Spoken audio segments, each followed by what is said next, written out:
Breaking news Nalgonda జిల్లాలో drainage కాల్వలో బ్యాలెట్ల ఓట్ల వ్యవహారంపై బాధ్యులపై కలెక్టర్ ఆగ్రహం వ్యక్తం చేశారు. ఆర్ఓను సస్పెండ్ చేశారు. బ్యాలెట్ పత్రాలను బయటకు తీసుకువచ్చిన పేరు తెలియని వ్యక్తిపై 233 సెక్షన్ కింద ఎఫ్ఐఆర్ నమోదు చేశారు. చిట్యాల మండలం చిన్నకాపర్తి గ్రామంలో నిన్న డ్రైనేజ్ కాల్వలో బీఆర్ఎస్ పార్టీకి పోలైన బ్యాలెట్ పేపర్ ఓట్లు దొరకడం వివాదంగా మారింది. మాజీ మంత్రి జగదీష్ రెడ్డి, మాజీ ఎమ్మెల్యేలు చిరుమర్తి లింగయ్య, భూపాల్ రెడ్డి ఎన్నికల అధికారులకు పోలీసులకు ఫిర్యాదు చేశారు. ఆర్ఓను సస్పెండ్ చేసిన జిల్లా కలెక్టర్ ఇలా త్రిపాఠి ఘటనపై విచారణ కోసం నల్గొండ ఆర్డీఓను అధికారిగా నియమించారు. మిగిలిపోయిన బ్యాలెట్ పత్రాలన్నింటినీ ఆర్డీఓ సమక్షంలో భద్రపరచాలని, ఈ వ్యవహారాన్ని వీడియోగ్రఫీ చేయించాలని ఆదేశించారు.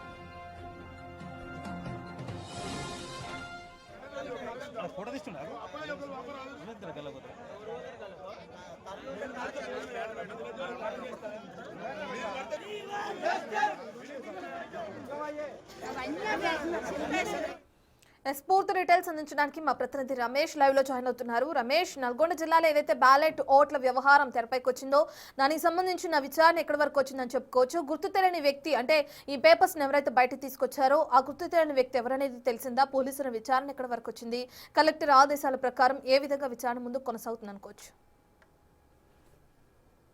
రైట్, గతంలో ఎప్పుడు కూడా ఇలాంటి ఘటనలు చోటు చేసుకోలేదు. అసలు ఓటు వేసినటువంటి బ్యాలెట్ పత్రములు బయటికి ఎలా వచ్చాయో కూడా ఇప్పటికి కూడా ఎవరికి అంతు చిక్కనటువంటి పరిస్థితి కనిపిస్తుంది. నల్గొండ జిల్లా చిట్యాల మండలం చిన్నకాపర్తి గ్రామంలో చూసినట్లయితే మొన్న జరిగినటువంటి పోలింగ్ లో మొత్తం ఓట్లు వేసిన తర్వాత ఒక జెడ్పీహెచ్ఎస్ స్కూల్లో కూడా పోలింగ్ జరిగింది. ఆ మరుసటి రోజే విద్యార్థులు స్కూల్ కి రావడం జరిగింది. ఆ విద్యార్థి స్కూల్లో ఆ 10th క్లాస్ విద్యార్థులకే ఈ విధంగా బ్యాలెట్ కట్టలుగా దొరకడం జరిగింది. ఆ కట్టల్లో కూడా మొత్తం మళ్ళీ బీఆర్ఎస్ అభ్యర్థికి ఏదైతే ఆ కత్తెర గుర్తు వచ్చిందో కత్తెర గుర్తుకి వేసినటువంటి ఓట్లే కనిపిస్తున్నాయి. నిన్న ఈ విషయం తెలుసుకొని వెంటనే అక్కడికి మాజీ మంత్రి జగదీష్ రెడ్డి, మాజీ ఎమ్మెల్యేలు కంచెల భూపాల్ రెడ్డి, చిరుమర్తి లింగే అక్కడికి చేరుకొని కూడా పెద్ద స్థాయిలో కూడా ఆందోళన నిర్వహించడం జరిగింది. వెంటనే ఎన్నికల అధికారికి జిల్లా కలెక్టర్ కూడా కంప్లైంట్ చేయడం జరిగింది. జిల్లా కలెక్టర్ ఇలా త్రిపాఠి దీనిపై పూర్తి స్థాయిలో విచారణ జరిపి అక్కడ ఆర్ఓను కూడా సస్పెండ్ చేసి ఆర్డీఓకి అక్కడ ఏం జరిగిందో కూడా విచారణ చేయాలని కూడా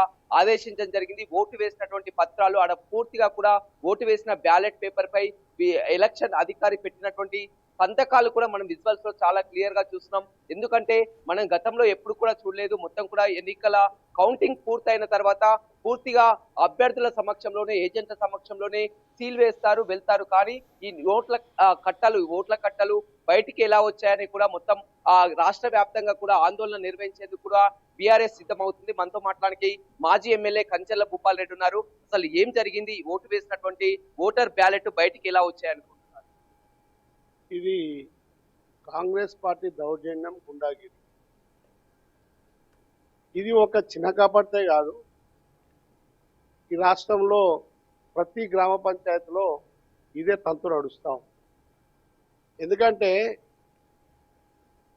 పోలీసులు అయినటువంటి చట్టాన్ని కాపాడాల్సినటువంటి పోలీసు జిల్లా ఎస్పీ గారు ఉంటే 3 రంగుల కండువ వేసుకొని ఒక పార్టీ కార్యకర్త లాగానే పనిచేస్తుంది. అన్నిటికన్నా ముఖ్యంగా ఎమ్మెల్యేలు చేసినా, మాజీ ఎమ్మెల్యేలు చేసినా, ఎవరు చేసినా ఆయన ఫోన్ లేపడు. దాంతోపాటు మొత్తము ఎలక్షన్ అంతా కూడా పోలీసు కబంధ అస్తాలలో నిర్బంధంగా ఎలక్షన్ జరిగింది. కాంగ్రెస్ పార్టీకి సంబంధించినటువంటి ఏజెంట్లు కానీ, కాంగ్రెస్ పార్టీకి సంబంధించిన అభ్యర్థులు కానీ, కాంగ్రెస్ పార్టీకి సంబంధించిన లీడర్లు కానీ స్వేచ్ఛగా బూత్లలో తిరిగింది. ఎక్కడ నిబంధనలు? ఇది ఎలా జరిగింది అంటున్నారు? ఎందుకంటే కాంగ్రెస్ పోటీ చేసిన అభ్యర్థులు ఉంటారు, బీఆర్ఎస్ నుంచి పోటీ చేసిన అభ్యర్థులు ఉంటారు. వారి సమక్షంలోనే మొత్తం కౌంటింగ్ పూర్తయిన తర్వాత సీల్ వేస్తారు, సంతకాలు తీసుకుంటారు. ఇవి ఏ విధంగా బయటకు వచ్చాయి? అయితే నిర్బంధంగా వారిని స్వేచ్ఛగా పంపిస్తున్నారు. తీరా బీఆర్ఎస్ పార్టీకి సంబంధించినటువంటి ఏజెంట్లను కానీ, అభ్యర్థులను కానీ బయటికి ఎలగొట్టి మళ్ళీ తలుపెట్టి లోపల ఈ కార్యక్రమాలు చేశారు. మరి చిన్నకాపర్తిలో జరిగినటువంటి బ్యాలెట్ కత్తెర గుర్తుకు సంబంధించింది, తర్వాత భిక్షానికి సంబంధించింది, తర్వాత మరి దగ్గర 600 నుంచి 700 కత్తెర గుర్తు మీద ఉన్నటువంటి బ్యాలెట్లు స్కూల్లో పడున్నాయి. మరి కొన్ని చింపి మోడ్లో వేసారు, కొన్ని చింపి తగలబెట్టిండ్రు, కొన్ని సజ్జల మీద వేసిండ్రు, కొన్ని స్కూల్ బిల్డింగ్ మీద వేసారు, కొన్ని కొద్ది దూరం వచ్చిన తర్వాత ఆడ పడున్నాయి.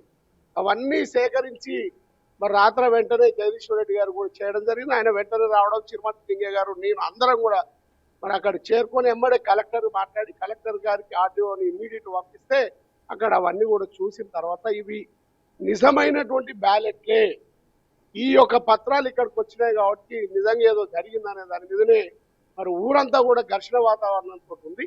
ఖచ్చితంగా మరి అక్కడ జరిగింది. దాన్ని వెంటనే ఆ ఎన్నికను రద్దు చేసి మరి వెంటనే చిన్న కాపాడుతులో ఉప ఎన్నిక పెట్టాలనేది మా యొక్క డిమాండ్. ప్రధాన ఎలా వచ్చాయి బయటికి ఎలా వచ్చాయి అనుకుంటున్నారు? ఎందుకంటే ఏజెంట్లు ఉంటారు, అధికారులు ఉంటారు, మొత్తం ఈ విధంగా ఓటు వేసినటువంటి బ్యాలెట్ పత్రాలు బయటికి ఎలా రావడం అందరికి కూడా ఇప్పుడు విచిత్రంగా కనిపిస్తుంది. 2 గంటలకు స్టార్ట్ కావాల్సినటువంటి కౌంటింగ్ 4 గంటలకు కౌంటింగ్ స్టార్ట్ అయింది. తర్వాత ఆ పోలింగ్ కేంద్రాలకు కౌంటింగ్ కేంద్రాలకు సంబంధించినటువంటి ఏరియాలో ఒక్క బీఆర్ఎస్ పార్టీ నాయకుడిని ఉండలేదు, మొత్తం కాంగ్రెస్ కు సంబంధించినటువంటి వాళ్ళే ఉన్నారు.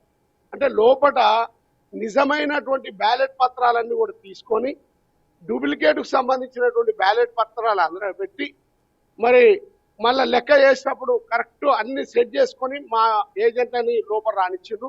4 తర్వాత రానిచ్చారు. అప్పుడు మళ్ళా లెక్క ప్రకారము అవుపడతాట అన్ని ఉంగరానికి ఇట్లా వేస్తా ఉంటే ఉంగరం ఉంగరం ఉంగరం ఉంగరం ఎక్కడో ఒక ఓటు కట్టారా. మరి అది స్వచ్ఛందంగా అవుపడుతున్నాయి కదా. దగ్గర దగ్గర 400 నుంచి 500 బ్యాలెట్లు మంచిగా ఉన్నాయి, చింపినవి తగలబెట్టినాయి దగ్గర దగ్గర 200, 250 తగలబెట్టి ఉన్నారు. మరి ఇవి ఎక్కడివి అని అడుగుతున్నాం, ఎక్కడివి అని అడుగుతున్నాం. మరి ఇవి ఒక చిన్న కాపాడితే కాదు, నా ఉర్మడ్ల గ్రామంలో కూడా అసలు ఎన్నిక ఖచ్చితంగా మేము గెలవాలి, 100% గెలవాలి. ప్రతి గుండెల్లో కూడా మరి బీఆర్ఎస్ పార్టీ గెలవాలి. కానీ అక్కడే ఉండి మొత్తం పోలీసు నిర్బంధంలో ఎన్నిక చేసుకొని పోలీసులు జరిగినా కానీ మీ పార్టీ ఏజెంట్లు ఉంటారు, మీ పార్టీ సర్పంచ్ ఏజెంట్లు ఉంటారు, వీరందరూ కూడా అప్పుడే ఆబ్జెక్షన్ చేస్తారు. వారందరినీ కాదని ఏ విధంగా ఇది జరుగుతుంది? బయటికి ఎలగొట్టిరు కదా, బయటికి ఎలగొట్టిండ్రు. ఎవరైనా మాట్లాడితే కొట్టిండ్రు, ఎవరైనా మాట్లాడితే అరెస్ట్ చేసిండ్రు. అరే నా నియోజకవర్గంలో, నల్గొండ నియోజకవర్గంలో చిన్న మాదారం కానీ మరి చెట్ల చెన్నారం కానీ అంటే ప్రాక్టికల్ గా చెప్పండి. ఎందుకంటే మనం కూడా కౌంటింగ్ సెంటర్ లో చూస్తాం, ఆ ఇద్దరు అభ్యర్థులు పోటీ చేసే అభ్యర్థులు ఉంటారు. చివరి వరకు కూడా అక్కడ సంతకం పెట్టాల్సి ఉంటుంది. వారి సమక్షంలో సంతకం పెట్టిన తర్వాతనే సీల్ వేస్తారు. మొత్తం కూడా బ్యాలెట్ పత్రాలని భద్రంగా పరుస్తారు. ఇంత తతంగం ఉంటుంది కదా, అది ఏ విధంగా మీ బిగ్ టీవీ ద్వారా మీరు అన్నారు కదా సంతకాలు పెడతారు, మా అభ్యర్థులతో సంతకాలు కూడా పెట్టి మరి ఆబ్జెక్షన్ అప్పుడే తెలిపి చేయాలి. ఆర్డీఓ మన కలెక్టర్ చేస్తే ఫోన్ ఎత్తారు, తర్వాత ఆర్డీఓకి చేస్తే ఫోన్ ఎత్తారు. గది అట్లే ఉంటుంది. జొన్నగడ్లగూడెంలో మీరు ఛాలెంజ్ చేస్తాను, దేనికైనా రెడీ. రాష్ట్ర వ్యాప్తంగా జరుగుతుంది, కేవలం మరి ఒక నల్గొండ ఈ చిట్యాల మండలంలోనే ఈ విధంగా పెద్ద నాయకులు ఉన్నారు కదా, ఒక ఆయన శాసన మండలి చైర్మన్. రాష్ట్ర వ్యాప్తంగా కూడా నాయకులు ఉన్నారు. ఎన్నికలు అనేది పారదర్శకంగా నిర్వహిస్తారు. గతంలో కూడా జరిగాయి. నన్ను మాట్లాడి ఇవి శాసన మండలి చైర్మన్ అనుకొని అక్కడే తిష్ట చేసి పోలీసు అధికారులు మంది మార్బలం, హైదరాబాద్ నుంచి ఒక గుండాలు 20 మంది గుండాలు, ఇట్లాంటిది వాళ్ళ విలేల గెలవాలనే తాపత్రయంతో ఇవన్నీ కుట్రలు చేస్తున్నటువంటి సందర్భం చూడొచ్చు. మొత్తం నిన్న జరిగినటువంటి ఘటనకు రాష్ట్ర వ్యాప్తంగా ఒక చర్చనీయ అంశంగా మారింది. వీరంతా కూడా ఎన్నికల అధికారులకు కూడా ఫిర్యాదు చేయడం జరిగింది. వెంటనే అక్కడ ఆర్ఓను కూడా సస్పెండ్ చేయడం జరిగింది. మాజీ మంత్రి జగదీష్ రెడ్డి, మాజీ ఎమ్మెల్యేలు రాత్రంతా కూడా అక్కడే ఉండడం జరిగింది. మళ్ళీ ఇప్పుడు వారి యొక్క ప్రధానంగా డిమాండ్ చేస్తున్నారు, వీటిపై పూర్తి స్థాయిలో విచారణ జరిపించి కూడా ఎన్నికల్ని రద్దు చేసి మళ్ళీ రీపోలింగ్ నిర్వహించాలన్నటువంటి డిమాండ్ తెర మీద తీసుకొచ్చింది. ఒక చిన్న కాపాడుతున్నారు కాదు, చాలా గ్రామాల్లో ఇలాంటి ఘటనలు చోటు చేసుకుంటున్నాయని కూడా ప్రధానంగా ఆరోపిస్తున్నటువంటి పరిస్థితి అయితే కనపడుతుంది. Right, thank you Ramesh. ఇక డ్రైనేజ్ కాల్వలో బ్యాలెట్ల ఓట్ల వ్యవహారంపై బాధ్యులైన వారిపై కఠిన చర్యలు తీసుకోవాలి, అసలు ఎవరు చేశారు ఇదంతా అని చెప్పి విచారణ కొనసాగించాలని కలెక్టర్ ఆదేశించడం మనం చూస్తున్నాం. పోలీసుల విచారణ ముమ్మరంగా కొనసాగుతుంది. మరో పక్కన ఎవరైతే గుర్తు తెలియని వ్యక్తి దీన్ని బయటకు తీసుకొచ్చారో ఆ వ్యక్తిపై ఇప్పటికే 233 సెక్షన్ కింద ఎఫ్ఐఆర్ నమోదు చేశారు పోలీసులు.